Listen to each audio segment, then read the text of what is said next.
Basicamente, eu separei essa aula de hoje em alguns tópicos. E o primeiro tópico é uma visão geral sobre o mercado de design. Eu vou começar falando aqui sobre o uso de ferramentas versus estratégias de design. Então, assim, primeira coisa, ferramenta no mercado de design é importante? É importante. Ferramenta é muito importante. Basicamente, durante a sua carreira de design, você vai ter que se aprofundar muito em cada uma das ferramentas. Então, o pacote Adobe é básico para isso. Você precisa muito aí de se aprofundar no Photoshop para fazer tratamento de imagens. Você precisa se aprofundar no Illustrator, especialmente para fazer todo tipo de tratamento de forma e criação vetorial, especialmente para marcas e outros tipos de criação que você vai fazer que dependam de vetores. E tem uma série de outras ferramentas específicas para cada coisa que você vai fazer. Mas, será que a ferramenta é a coisa mais importante? Eu falo que a ferramenta basicamente é o seu lápis, é o que você vai usar para dar forma às suas ideias, para dar forma às suas criações. Mas design não é só ferramenta. Esses dias eu estava olhando aqui e é uma coisa muito curiosa em relação à ferramenta.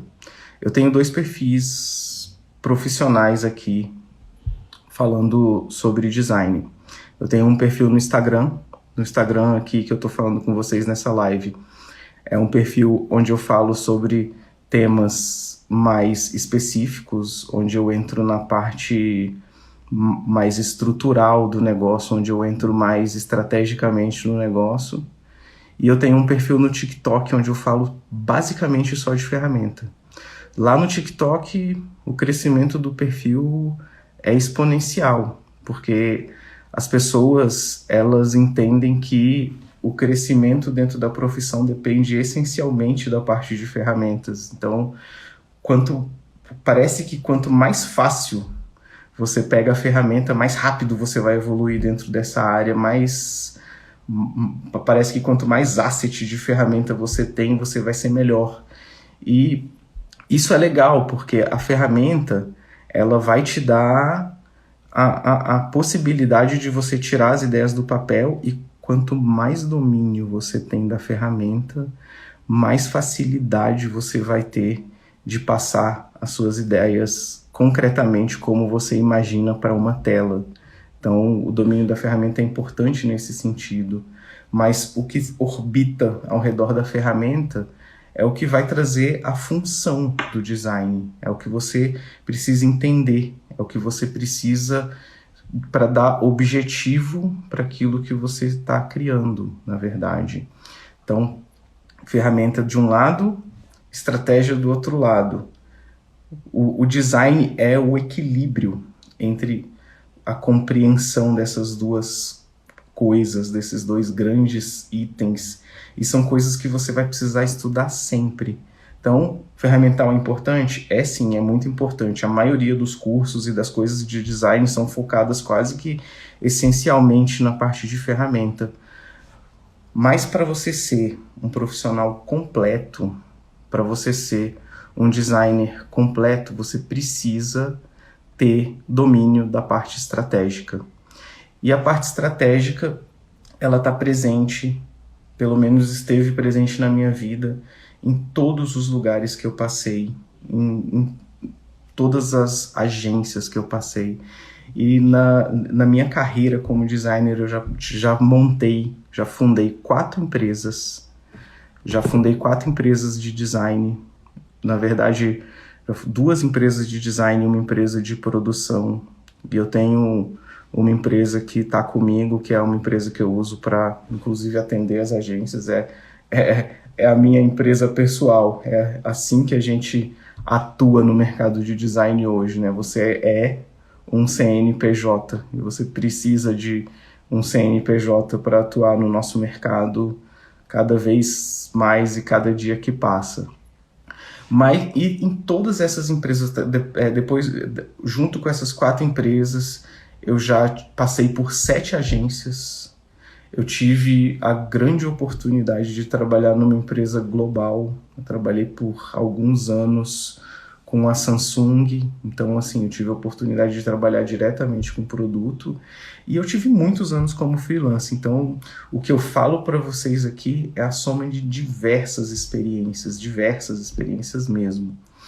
Então assim, existe uma metodologia que transita ao redor de todas as empresas que eu criei, que teve presente em todas as agências que eu passei, que funcionou quando eu trabalhava na Samsung, que apesar de ter diferenças, ela tem uma base que eu enxerguei como uma base sólida durante todo esse tempo, e eu acabei, com base nisso, criando uma metodologia própria.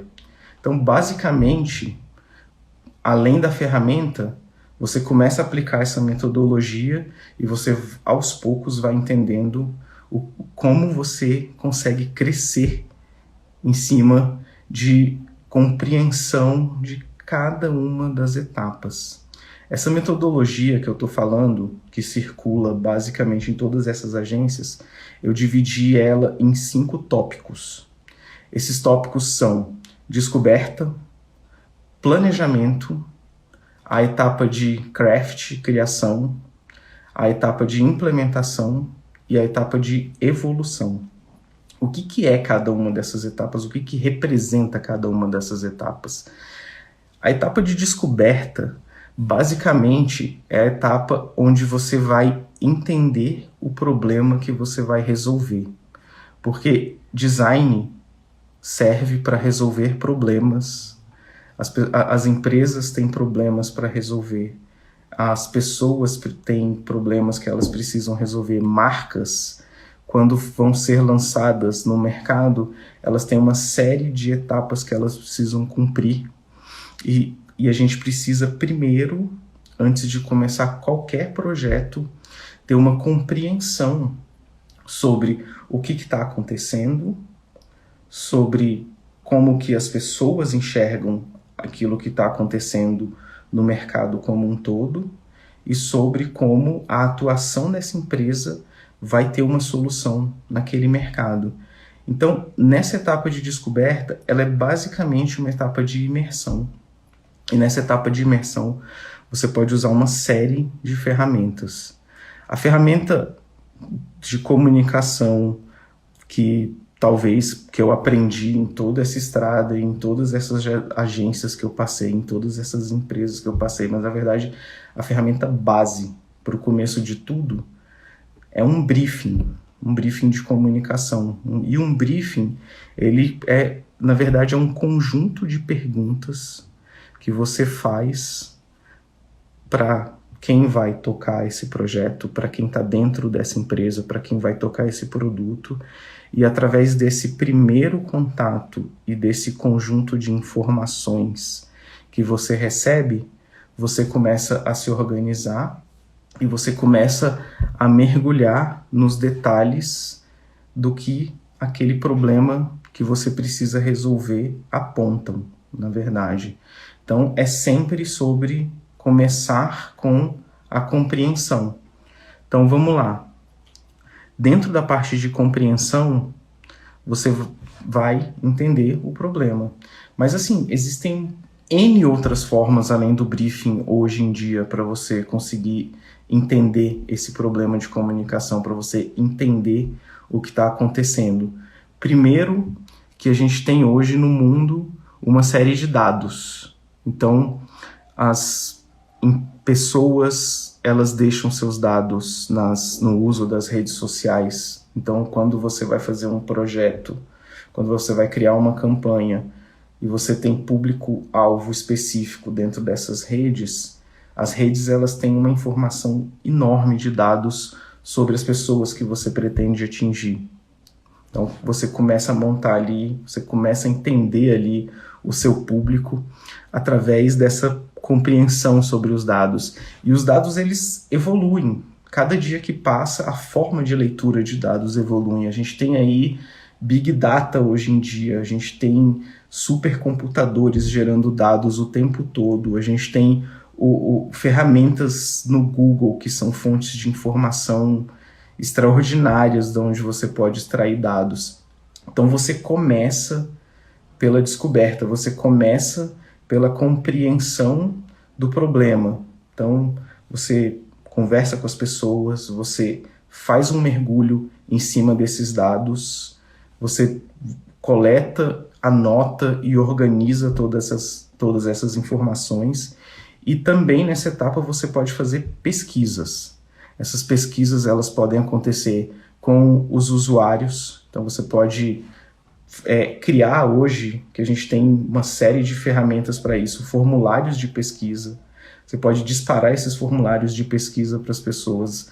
De acordo com a resposta desses usuários, você começa a alimentar também os seus dados.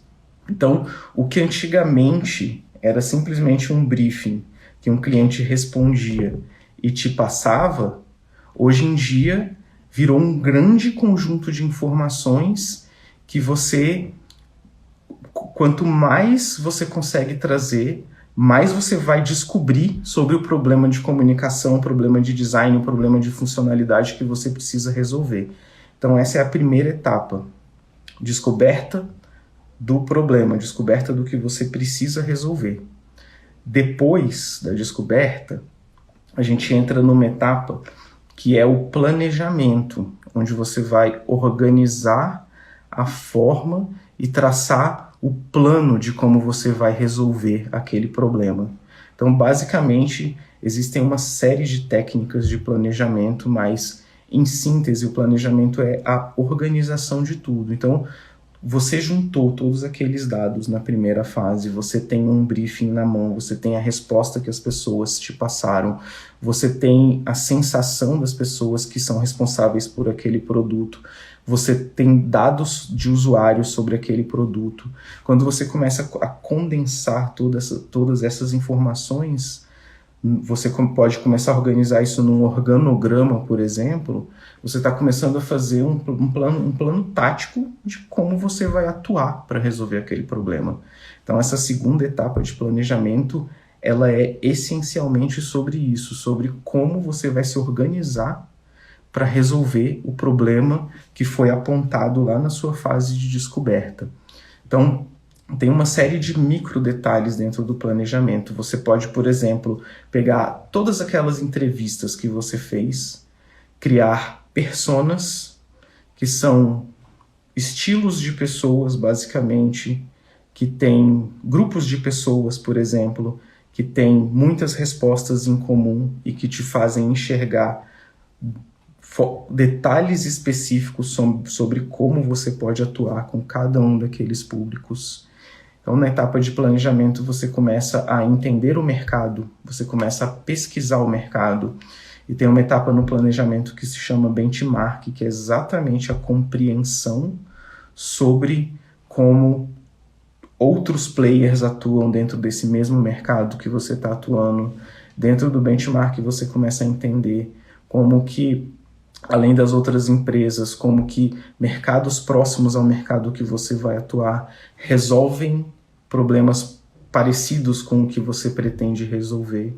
E aí você começa a juntar tudo isso e vai organizando todos esses detalhes dentro do seu plano tático ali. Então você vem lá da descoberta, juntou todos os dados, começou a organizar essa informação, começou a distribuir os resultados de pesquisa que você conseguiu, começou a organizar e entender o mercado, e aí você começa a montar a forma como você vai atuar. Então, dentro do planejamento, você começa a organizar taticamente a forma que você vai atuar, a forma que você vai responder àquele problema. Então, primeiro dados, depois plano tático, uma definição de como você vai atuar, e aí depois a gente entra na terceira etapa. E aí, assim, a terceira etapa é a etapa de criação. é a etapa onde vai estar o craft. E dentro dessa terceira etapa é onde eu percebo que a maioria das pessoas que estão entrando no mercado de design, elas começam, porque a etapa de criação é a etapa de dar forma para as coisas. E aí, um dos primeiros problemas que eu vejo aqui é que tem muitos designers que eu conheço, especialmente no início da carreira, que eles ficam presos ou que eles ficam focados simplesmente dentro dessa etapa de criação. E, naturalmente, eles acabam olhando para um tópico ou outro das outras etapas, mas não necessariamente o cara consegue se preocupa em se aprofundar. Porque dentro dessa etapa de criação, dentro dessa etapa do craft, é onde estão todos os fundamentos do design. Então aqui é quando a gente fala de cores, aqui é quando a gente fala de tipografia e definição de todos os detalhes de tipografia de um projeto. Aqui é quando a gente entra com o estudo de formas gráficas e quando a gente define as formas gráficas que a gente vai usar em cada um daqueles projetos. Nessa etapa aqui é onde a gente fala de proporção, grid, composição, tratamento de imagem. Então, assim, eu vejo que se você fica preso essencialmente só na etapa de criação, e aí, assim, o mercado como um todo, ou as agências de propaganda, os escritórios de design, normalmente quando você entra num início de carreira, você precisa do ferramental muito forte, você precisa pegar o que eu falei lá no comecinho e malhar isso de uma forma muito, muito contundente, assim. Então, você ficar preso dentro simplesmente dessa etapa faz com que você não enxergue de forma clara o universo que você precisa para se tornar um profissional cada vez mais completo. Então a compreensão sobre o fluxo como um todo é essencial para o crescimento. E aí, então vem depois a etapa de criação. Depois que você cria, você faz ali todas as suas etapas. Se é um projeto de design interativo, por exemplo, você vai ter uma arquitetura de informação para definir como que o seu projeto vai funcionar, quais são os detalhes do que vão acontecer naquele projeto. Você começa a fazer ali os detalhes de layout, você começa a fazer ali todas as definições de como as suas telas vão ser, de como todos os detalhes vão estar, onde as coisas vão estar. E aí tem um detalhe muito importante. É aqui que entra uma das fusões de área dentro do design, que é onde a criação encontra o conteúdo. E o conteúdo, ele também é base para dar forma na sua comunicação, porque o conteúdo é que vai te ajudar, junto com a forma, a contar a sua história.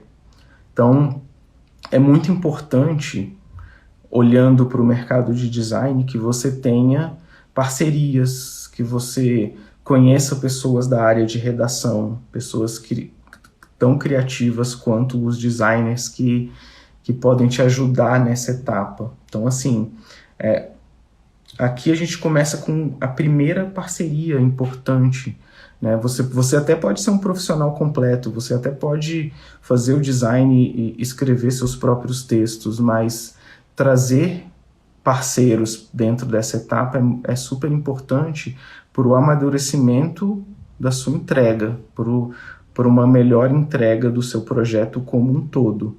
Então, olhando para a forma, olhando para o conteúdo, você tem uma entrega cada vez mais completa. Juntos, um profissional de design e um profissional da área de conteúdo, eles vão construir uma história que vai ser cada dia mais sólida, né? Então, se você vai fazer um projeto de rede social, por exemplo, você pode fazer uma imagem linda. Se você não tiver um texto que resolva bem aquela imagem, um texto bem escrito, um texto que fundamente tudo aquilo que você viu lá sua etapa de levantamento, na sua etapa de planejamento, que não entregue taticamente o que você precisa, você vai ter só um design legal. Então, é muito importante dentro dessa etapa de criação a união entre forma e conteúdo. Então, isso é uma coisa fundamental para o crescimento. E aí depois vem uma etapa de implementação. Implementação pode acontecer em qualquer área de design. Então, no design interativo é muito comum a gente falar em implementação, porque as coisas precisam passar por tecnologia, as coisas precisam passar por programação front-end, programação back-end, você precisa transformar aquelas telas em código, e esses códigos eles são o que vão dar funcionalidade ao seu produto. Mas no design gráfico, por exemplo, se você vai fazer uma caixa, você também está fazendo uma espécie de implementação, porque existe técnica para você montar tudo isso. Então, é muito importante, depois da etapa do design, você entender que a implementação é o que vai dar funcionalidade ao que você está fazendo, na verdade. E aí depois, no fim, após a etapa de implementação, a gente tem a evolução natural do produto. Então você passou por todas essas etapas e botou o seu produto de design na rua.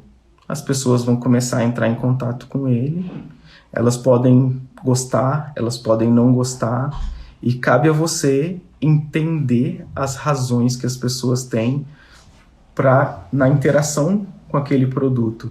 Então, nessa etapa de evolução, é onde você vai olhar e perguntar para você mesmo se aquilo que você fez realmente está funcionando, se aquilo realmente é adequado e se aquilo está respondendo ao que você planejou lá no início, se aquilo responde aos dados que você coletou lá no início e, principalmente, se o produto de design que você desenvolveu, ele responde à necessidade do cliente do seu cliente, né? Se ele é funcional, se ele é prático, se as pessoas estão entendendo a forma que você deu, se as pessoas estão sabendo usar o produto que você desenvolveu.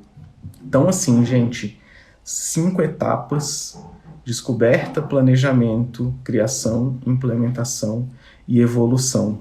Então, assim, é muito importante para qualquer profissional da área de design entender detalhes de como funciona cada uma dessas etapas.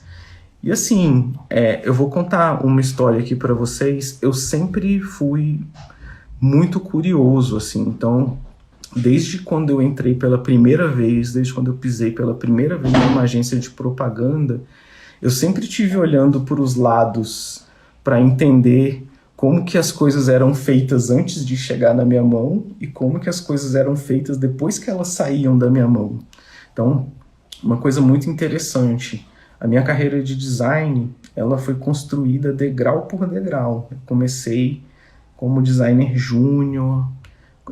Antes de trabalhar na área de design, eu desenhava, e aí eu tinha a intenção de trabalhar mais com ilustração, apesar de, na época, a ilustração não ser valorizada como hoje em dia ela é. Eu pensava em trabalhar com ilustração. O meu primeiro emprego na área de design foi ilustrando dentro do portal Terra notícias. Então eu fazia ilustrações para detalhes de notícias, o que hoje é muito comum, que são os infográficos, né? E, assim, eu dentro dessa carreira como um todo, eu sempre tive muita curiosidade para entender como as coisas chegavam até a minha mão e como elas continuavam depois que elas saíam da minha mão. Então, eu tentei me aproximar muito das equipes que trabalhavam todo esse processo antes de mim. E eu tentei me aproximar muito também das equipes que trabalhavam todo esse processo depois que ele saía da minha mão. Então, eu ficava ali muito perto da galera do planejamento dentro das agências. Eu tentava entender como que aqueles caras pensavam, como que aqueles caras construíam todo aquele raciocínio. Eu pegava um documento que eu recebia e ficava cheio de dúvidas sobre aquele documento, e aí eu ia com esse documento lá nos caras, chegava e tirava dúvida. Cara, como é que... Por que que isso aqui funciona desse jeito? Por que que você pensou nesse detalhe?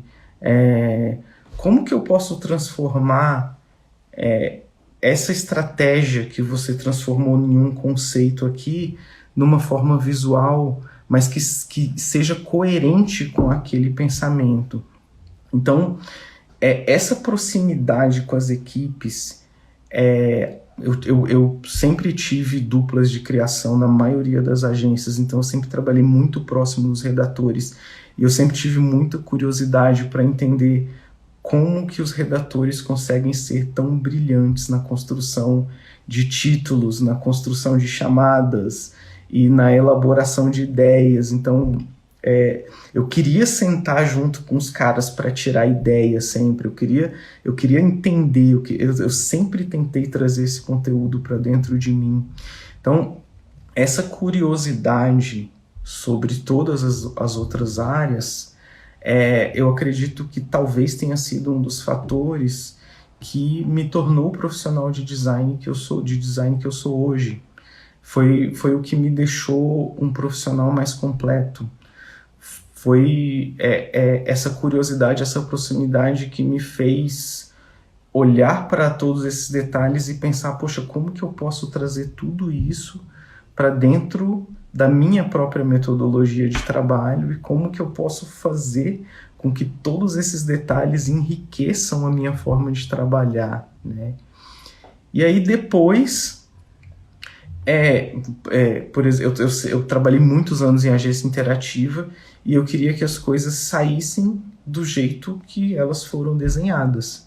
Então eu passava isso para outros times, que são times de implementação.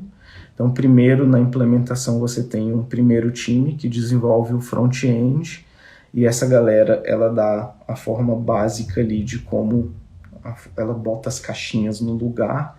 Ela basicamente transforma o seu design em código da forma que a pessoa vai visualizar, e tem a galera de back-end, que é a galera que alimenta as bases de dados que vão retroalimentar esse front-end onde a informação vai ser passada.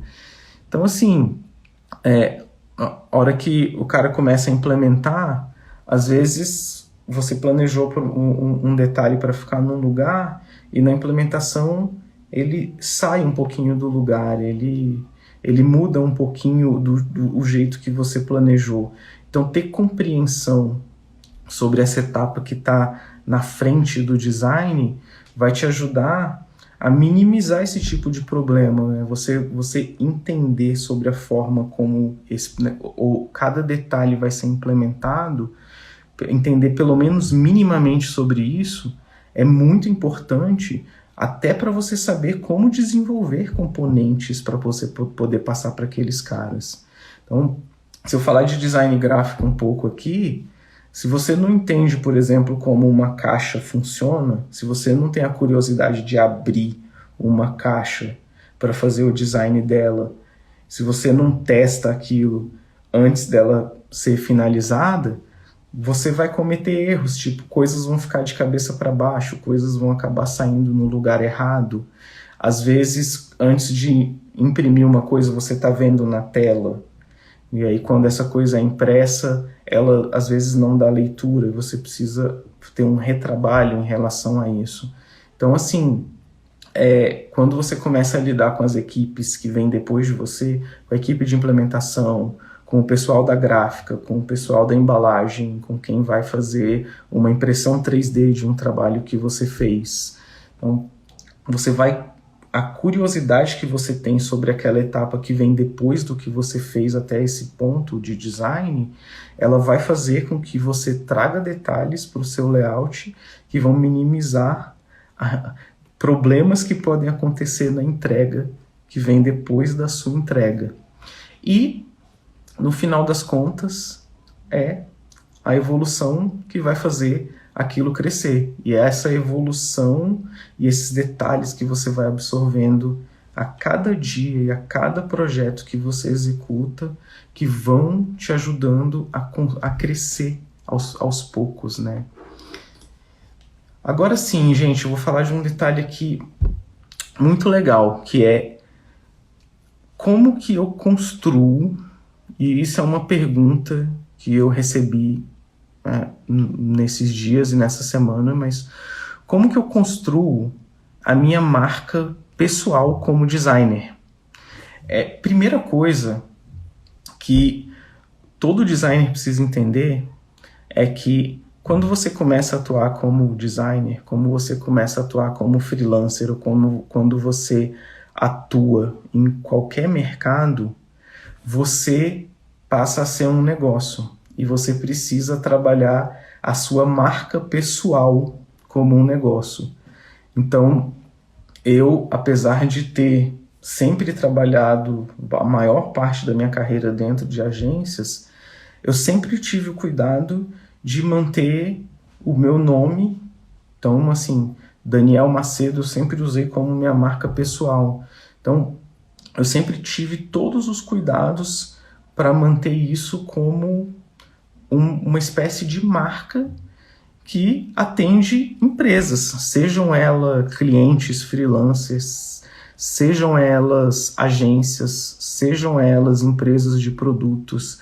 Quem está atendendo essas pessoas, quem está lidando com essas marcas, de uma forma ou de outra, sou eu como uma empresa. Então, assim, um profissional de freelancer, ele naturalmente vai virando uma pequena empresa de design.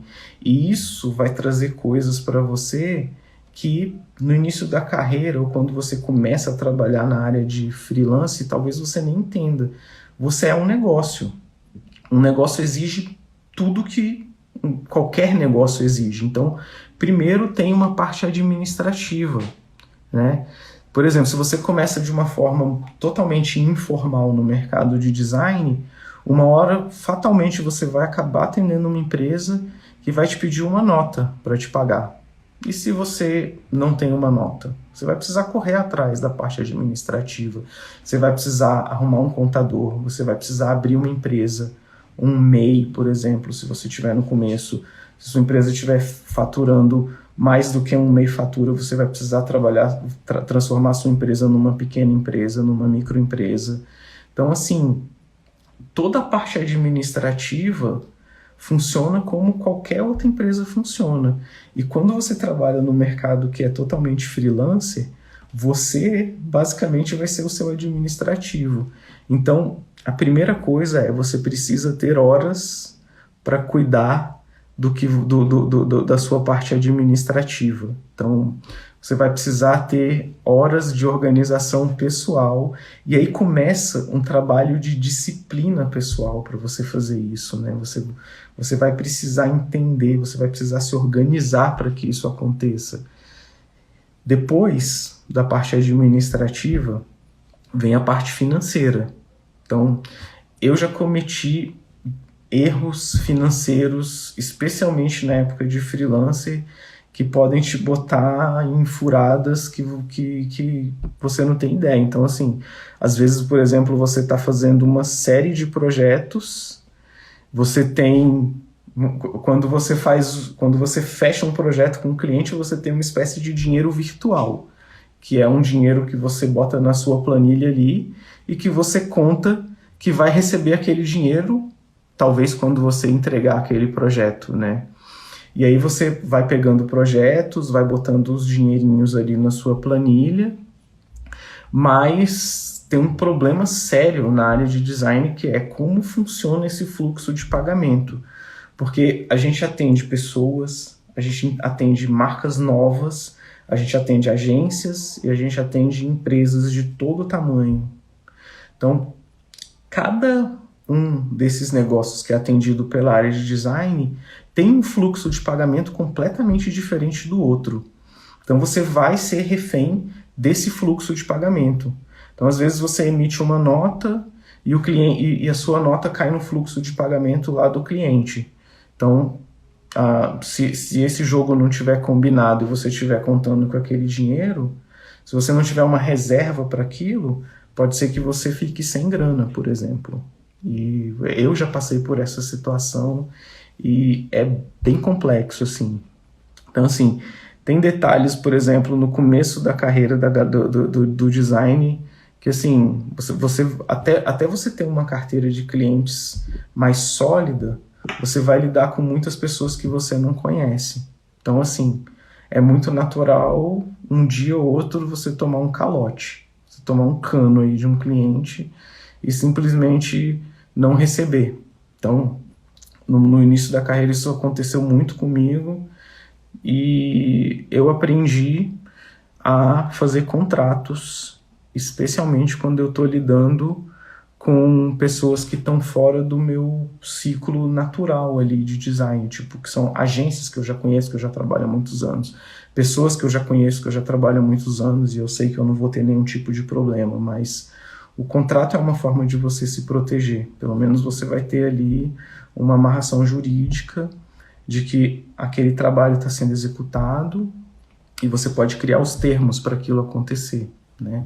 Então, assim, é muito importante, além de ter uma organização administrativa que você cria pessoalmente, você começa a ser sua própria empresa, você organizar as suas finanças para fazer com que as coisas aconteçam. Então, é importante você ter uma espécie de fluxo de caixa, porque aí, tendo um fluxo de caixa, você tem segurança para começar a entrar nesse fluxo de pagamento dos clientes e aí você começar a ter respiro para poder atender cada vez mais e atender cada vez melhor. Então, eu, por exemplo, trabalho sempre com entradas em diversos projetos que eu faço e, enfim,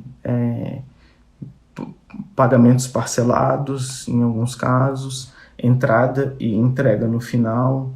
Então, você organiza o seu fluxo, você define a forma que você vai trabalhar. Então é muito importante, né, nessa primeira etapa, uma organização financeira para te guiar nesse caminho. E aí tem uma parte muito importante aqui, e é uma parte que pega muito para quem está começando, que é equipamento. Cara, qual computador que eu preciso ter para fazer design? Eu preciso ter uma tablet no início da minha carreira para fazer design? Então, assim, na verdade, penso. A Elô está fazendo uma colocação aqui. Oi, Elô, tudo bem? Que bom ver você aqui. E não se engane, clientes grandes podem ser muito mais difíceis para pagar. Gente, eu vou pegar um gancho aqui no que a Elô falou e vou dizer uma coisa para vocês. Olha, se tem uma coisa difícil é receber de determinados clientes de governo, por exemplo. Especialmente, eu sou de Brasília, eu estou no mercado de Brasília e, assim, fluxos de pagamento de governo são extremamente complexos, por exemplo. Então, assim, eu já fiz projeto que eu demorei 8 meses para receber. Não significa necessariamente que você não vai receber, mas realmente isso pode pegar e isso pode ser extremamente complexo. Então é fundamental realmente ter organização para isso. E aí, voltando aqui no equipamento, qual que é a máquina que o designer precisa ter? Quais são as ferramentas que o designer precisa ter? Cara, você precisa ter um computador que rode minimamente os softwares que você precisa executar. Você não precisa ter o computador top de linha, você não precisa ter um supercomputador para começar. Você precisa que o seu computador rode um Photoshop, você precisa que o seu computador rode um Illustrator, você precisa que o seu computador rode um Figma sem ficar travando ali enquanto você está trabalhando, né? Então, equipamento é aquilo que dá. Então eu falo para quem está começando, cara, tenta pelo menos conseguir o equipamento básico que rode a funcionalidade básica que você precisa ter. E aí, um outro detalhe da sua marca como designer é a sua marca como designer é o trabalho que você entrega. É isso que vai construir a sua imagem. Então, à medida que você vai evoluindo, as pessoas elas vão te entendendo e vão te conhecendo cada vez melhor pelo seu próprio trabalho, pelo trabalho que você faz, pelo trabalho que você entrega, na verdade. Mas eu estou só começando, eu não tenho nenhum cliente, eu não tenho portfólio ainda. É possível você construir um portfólio mesmo que você não tenha cliente. Então, assim, tem uma série de formas para você fazer isso. Para quem está começando, você tem por exemplo, tem uma série de design contests no Instagram, enfim, em diversas ferramentas que te dão desafios diários de design. Então, você entra no design contest do Instagram e tem lá, dia 1, desenhe uma mensagem de contato. E aí você vai ver dentro daquele desafio trabalho de designers do mundo inteiro lá, fazendo mensagens de contato de diversas formas diferentes, de formas que você nunca imaginou talvez que pudessem existir, e aí você vai lá e faz o seu exercíciozinho, a sua mensagem de contato. E aí vem lá, dia 2, desenhe uma tela de login. Aí você começa a entrar ali em ferramentas do design, por exemplo, o Dribbble, que é uma comunidade de design que tem referências de trabalhos de designers aí do mundo inteiro, e aí você entra lá e vai ver como é que eu faço uma tela de login, como que uma tela de login pode ser muito legal. E aí você vai cumprindo esses desafios, você vai fazendo, vai seguindo essa sequência. Daqui a um tempo você vai ter uma série de trabalhinhos ali que te inspiraram e te ajudaram. E durante esse exercício você vai crescendo na compreensão das ferramentas. Simplesmente se você seleciona os melhores desses trabalhos e coloca num blog, numa ferramenta de portfólio aí tradicional, pode ser, por exemplo, o próprio portfólio da Adobe, um Cargo Collective, enfim, tem N ferramentas de portfólio que já organizam seu trabalho, você cria sua própria marquinha ali, começa a apresentar seu trabalho. Então você nunca atendeu um cliente, mas você tem alguma coisa para mostrar para as pessoas. Então, assim, mostra seu trabalho, show your work. A construção da sua marca pessoal como designer, ela nasce no trabalho que você entrega. Então, basicamente, isso vai começar provavelmente a te trazer projetinhos, vai começar a te trazer formas. Outra forma de você começar a pegar trabalhos e construir trabalhos cara, todas as cidades que eu atuo tem um grupo de WhatsApp de diretores de arte, de designers, enfim. E esses grupos normalmente são abertos no Instagram, no Telegram, e dentro desse grupo você vai ter contato com diversos profissionais do mercado, você vai saber o que as pessoas estão fazendo, você vai saber o que as pessoas estão falando, você vai ficar sabendo das vagas e você vai ficar sabendo das oportunidades. Então, com esse primeiro portfóliozinho, você vai lá e se candidata e mostra.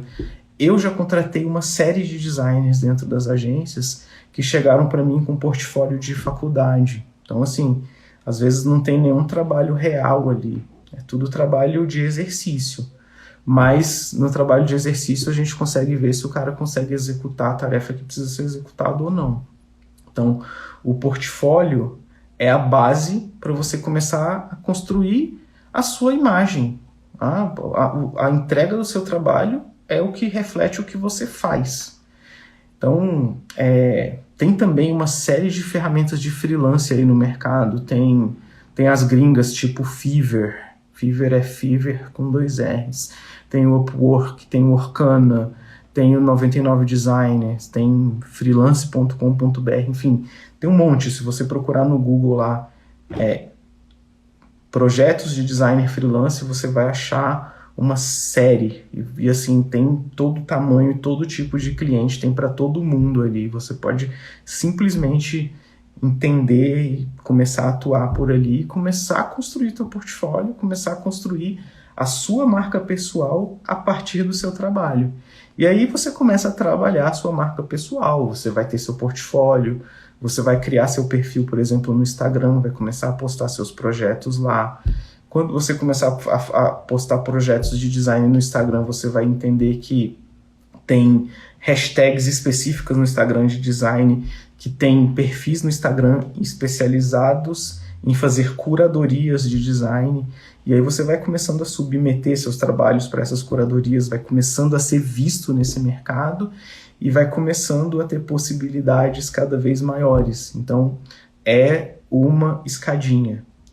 Cada dia que você segue essa etapa, você aprende um pouquinho e você vai passando de nível, que nem no videogame, até você chegar nos níveis mais fortes, e isso vai transformando você num designer mais completo, e isso vai te dando ferramentas para você atuar no seu mercado. Então, a construção da sua marca pessoal, ela reage a todos esses fatores. E aí, agora vamos falar de como fazer isso ser rentável, né? Porque no começo da carreira, não significa necessariamente que o seu trabalho de design vai ser rentável, mas a evolução do seu trabalho vai fazer com que ele seja rentável com o tempo. Então, na live passada a gente falou muito sobre isso. Eu troquei ideia com o Gus aqui, que é uma pessoa do mercado, que ele é de um coletivo de design. Então, é um profissional super respeitado, um profissional super requisitado no mercado. E a gente falou muito sobre como rentabilizar isso, mas, basicamente, o crescimento do seu trabalho, que você vai construindo ali a cada dia, a cada projeto, a cada evolução que você tem, ela vai fazendo que cada passo que você dê possa ser um pouquinho maior que o outro. Então, o próprio crescimento natural do seu trabalho naturalmente vai rentabilizar o seu trabalho, naturalmente vai rentabilizar a sua entrega. Quando você passa de júnior para pleno, o valor da sua hora cresce. Você começa a poder cobrar um pouco melhor com aquilo. E aí, a cada dia que você evolui, as pessoas vão entendendo que realmente a sua entrega é melhor, as pessoas vão entendendo que o seu trabalho realmente entrega valor, e as pessoas vão entendendo que realmente o seu trabalho pode entregar um pouco mais, e elas vão te pagando um pouco melhor por aquilo que você está entregando. Então, assim, rentabilidade dentro desse mercado é um processo muito natural. Mas a boa notícia é que mesmo para quem está começando, pelo que eu estou vendo aqui na maioria dos sites, e hoje eu dei uma olhada nos sites de freelance aqui que eu comentei com vocês, essa hora, quando você está no iniciozinho da carreira ali, ela já começa ali nos 30, 40 e poucos reais. Então, assim, se você começa a pegar muito projeto, isso já começa a ser rentável. Então, a tendência é que você vai rentabilizando para você vai investindo em você, em educação, em equipamento, você vai buscando aprimoramento nas ferramentas, e tem uma série de técnicas e tem uma infinidade de tutoriais no próprio YouTube, na internet, que podem te ajudar com isso. E aí você começa a entregar cada vez melhor e você começa a rentabilizar seu trabalho cada vez mais. Outra coisa que faz rentabilizar um projeto de design, ou na verdade um designer dentro dessa profissão, é você ter uma rotina específica e você ter disciplina com aquilo que você se compromete. Então, basicamente, qual vai ser sua rotina? Vamos supor que você acabou de entrar no mercado freelancer. Quantas horas você vai trabalhar por dia? Quantas horas você vai se dedicar ao seu estudo de design por dia? Como que você vai organizar seu dia? Como que você vai fazer as suas entregas? Quantas horas você vai trabalhar na sua parte administrativa? Quantas horas você vai passar organizando o seu financeiro? Então, tudo isso requer uma rotina específica. Então, tem muita gente que consegue fazer isso em casa, tem muita gente que prefere sair de casa e fazer isso num coworking, por exemplo. Inclusive, o lance do coworking, ele vai te dar talvez um diferencial, que seja a criação de networking ali dentro do coworking. Você vai conhecer outras pessoas de outras áreas ou outros designers e você vai ter interação com essas pessoas, né? Então, assim, É rotina e design é uma área que requer disciplina. Então, eu, por exemplo, trabalho há muitos anos nessa área e não tem uma semana que eu não estudei uma coisa nova. Toda semana eu tenho horas da minha semana que são dedicadas especificamente para estudo. Então, assim, agora eu estou me aprofundando cada vez mais na área de 3D, como eu falei na última live. Então, eu tenho horas da semana que eu me dedico ao meu curso de 3D ali. Então, eu vou lá, estudo a ferramenta, estudo um pouquinho. Eu tenho trabalhado cada vez mais em projetos no Figma. E eu comecei a trabalhar muito mais forte com Design System.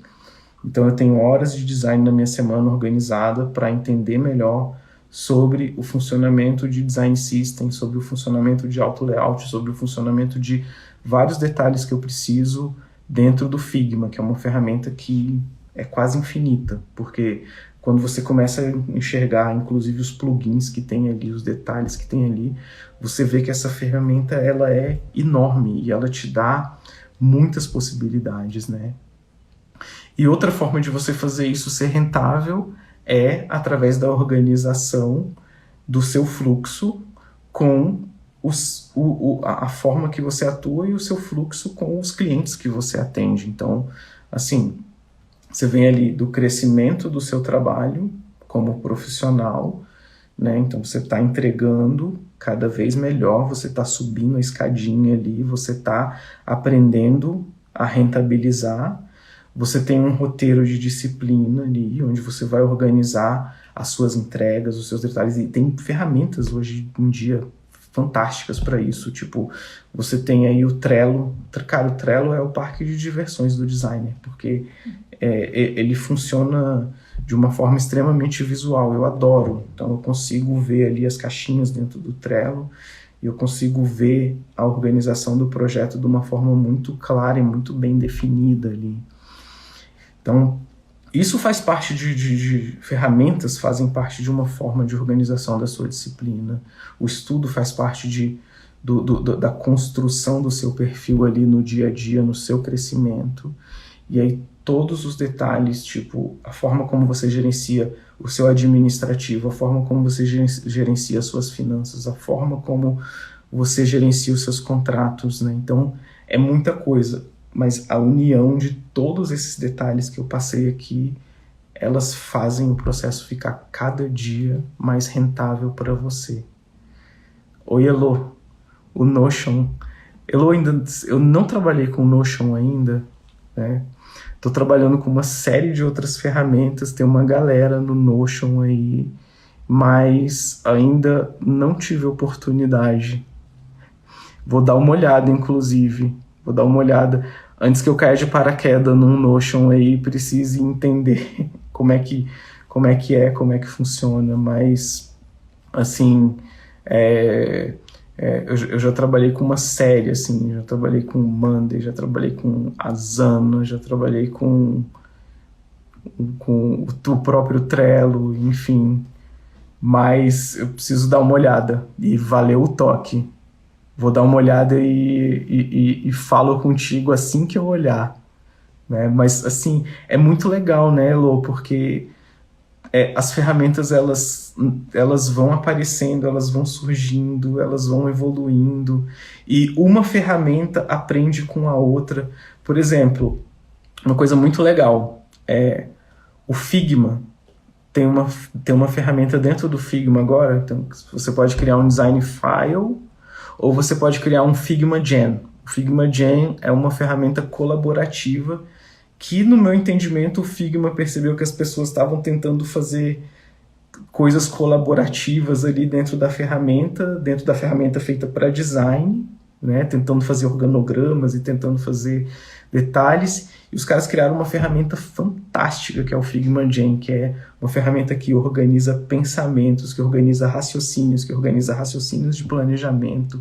Então é muito maneiro, porque cada dia aparece um detalhe novo, cada dia aparece uma coisa nova, e são esses detalhes que a gente precisa estar atento no mercado como um todo, como designer, como cliente, como como, enfim, pessoas que estão ligadas a todas as áreas que tem relação com a comunicação, com a entrega de produto, né? Então, as ferramentas, elas vão te ajudar de alguma forma, elas vão te ajudar a fazer todos esses detalhes de organização aqui. Eu, por exemplo, trabalho com contabilidade online, né? Minha contabilidade é a Agilize, então é uma contabilidade online que eu já trabalho há anos, eu pago mais barato que um contador convencional, né? Me dá um pouco mais de trabalho, porque eu preciso alimentar a ferramenta, mas assim, eu tenho tudo que um contador faz, mas é muito legal, porque é uma ferramenta online onde eu administro as minhas notas, eu administro os meus impostos, eu administro todos os meus detalhes ali. Eu sei, que você ama. E, cara, é muito legal mesmo, assim, é um universo muito maneiro, assim. E gente, cada dia surgem coisas novas, né?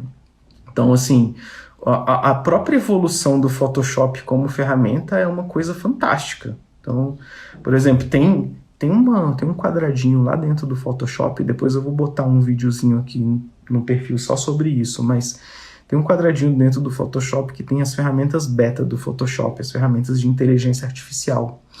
Tem uma ferramenta lá dentro que você pega uma foto de uma pessoa, tá séria, e aí você seleciona o rosto daquela pessoa e fala assim, eu quero que essa pessoa aumente o sorriso, fique mais feliz, em 60%.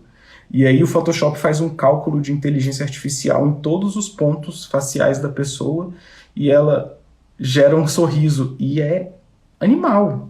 Assim, você... Às vezes a única foto que você tem é uma pessoa e ela não tá meio triste ali, não tá muito do jeito que você quer. E tem uma ferramenta dentro do Photoshop com inteligência artificial que faz a pessoa sorrir, faz aparecer até dente, é surreal, assim. Então, elas evoluem muito, né? Então, assim, elas evoluem e elas ajudam muito a gente nesses microprocessos que são. O Renato tá perguntando aqui se eu vi o AutoDraw, não vi. Preciso olhar também, tá vendo, gente? Ó, eu tô falando e tô aprendendo, e tô prometendo e tô anotando. Então eu preciso olhar já o Notion e preciso olhar o AutoDraw. Mas, cara, não vi ainda e preciso dar uma olhada, Renato. E valeu o toque aí. Vou dar uma olhada aqui também. Gente, é impressionante, né? A quantidade de coisas que tem. Às vezes, numa atualização do Illustrator, eu entro lá e falo, meu Deus, o que aconteceu aqui? Tem tanta coisa nova aqui que você precisa praticamente reaprender a ferramenta, às vezes, de uma versão para outra, né? Então, assim, isso é um detalhe legal, né? Isso é um detalhe que vai te fazendo crescer, que vai te mantendo no giro ali, e vai te mantendo estudando o tempo todo, né? Porque se manter firme dentro dessa área de design requer evolução constante, requer conhecimento constante, senão você fica preso lá atrás, fica preso em conceitos antigos, né? Então, assim, gente, então ele tá me contando aqui, o Renato, ó, você desenha nele, ele meio que monta um ícone para você com algo parecido ao seu desenho. Ah, velho, agora eu lembrei aqui do que é, tipo, você faz um rabisco de uma casinha, e aí ele tem uma espécie de inteligência artificial que te dá um ícone parecido com aquela casinha. Você faz um desenho tosquinho de um carro lá, ele traz um ícone de um carrinho, né? É isso? Eu acho que eu tinha visto uma ferramenta que era mais ou menos assim, talvez seja essa. E, na verdade, assim, como a Elo falou, é assustador a forma que as coisas estão acontecendo, né? Então, a máquina está evoluindo junto com a forma que a gente alimenta ela. E, cara, tem startups aí criando coisas que prometem substituir o designer como profissional com o tempo. Mas, assim, a criatividade humana vai ser uma coisa que nunca vai ser substituída, pelo menos no meu ponto de vista, não. Então, cara, é muito legal entender, é muito legal se aprofundar.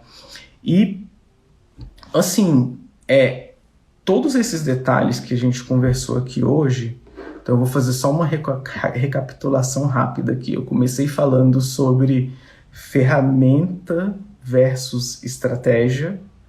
Falei um pouco sobre domínio da ferramenta, então é aquele detalhe onde às vezes o designer foca só na ferramenta e esquece das áreas vizinhas ali, e essas áreas vizinhas ao design, elas são tão importantes quanto a ferramenta, elas são tão importantes no desenvolvimento profissional de qualquer um, e elas são áreas que na verdade vão fazer o seu produto, o seu serviço, a sua entrega ser funcional.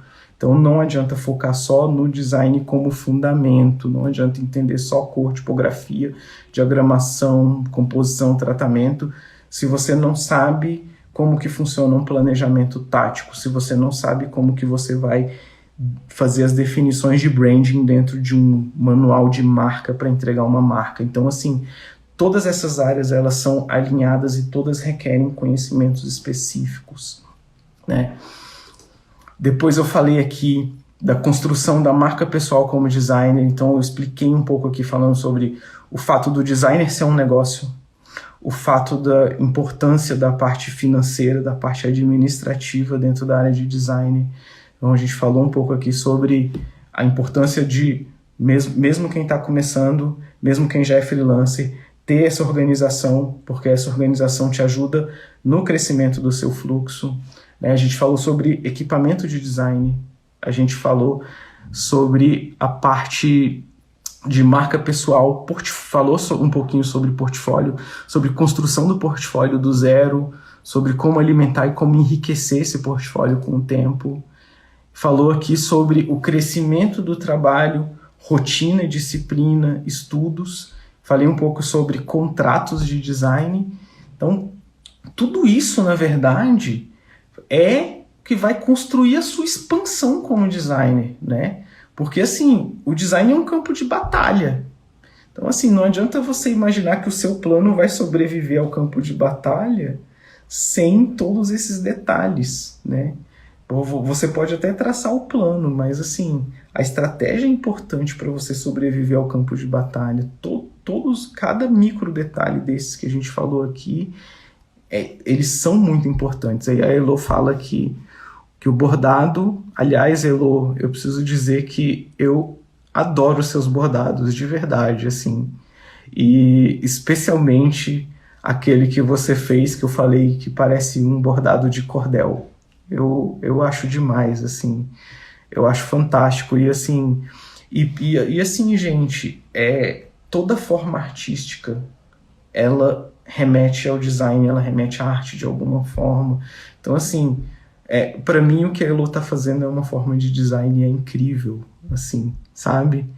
Então, assim, ela falou que tem geometria. Essa geometria que ela fala é uma geometria que é muito presente no design. O bordado tem um grid, como o design tem um grid, né? Você vai construindo com linhas as formas e você vai seguindo toda aquela geometria ali, e aquilo vai te dar uma composição final com a mesma base geométrica que o design te dá, né? Então, assim, gente, é muito legal você entender cada um desses passos e se preparar para toda essa expansão. Então, assim, esse foi o conteúdo de hoje. Eu espero ter deixado muitas lições e muitos ensinamentos aqui. Para quem não pegou do começo, eu vou deixar essa live inteira aqui gravada, como todas as outras. Ela vai estar no perfil do Instagram. E os melhores momentos dela estão saindo aí durante a semana no perfil do Instagram.